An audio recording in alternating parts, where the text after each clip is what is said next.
Eu gostaria de complementar, Manuel, o que você estava falando, você mencionou dos judeus, né? Eu já assisti bastante documentários, pessoas também que moram lá, brasileiros também que moram na Polônia, e é bastante comum o pessoal mencionar, né, dessa questão do campo de concentração, né?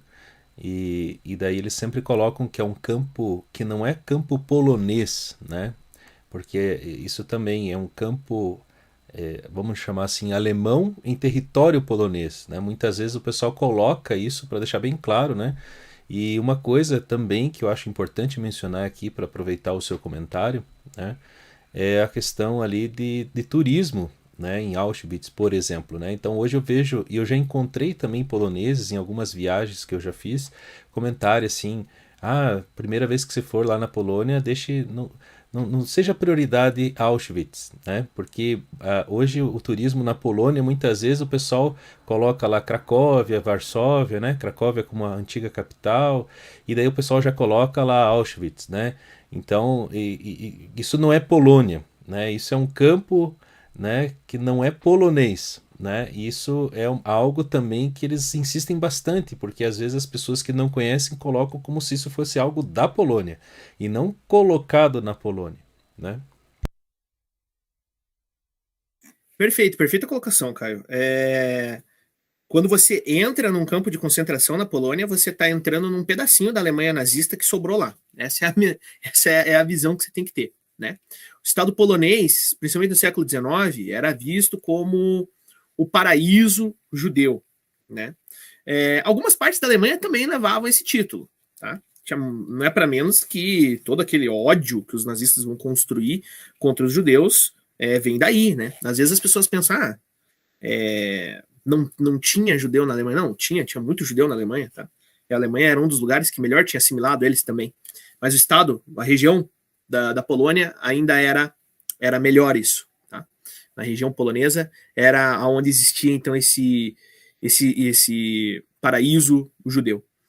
Então, por isso que ficou tão marcado, né? Por isso que daí a região da Polônia, por abrigar muito essa população, vai acabar sendo também o palco desse todo esse extermínio que foi então o Holocausto, né? Inclusive a gente vai ter daí a questão dos guetos de Varsóvia, que marcou a história como a maior concentração humana na história do planeta Terra. Nunca teve tanta gente apinhada no mesmo lugar, uma coisa completamente desumana.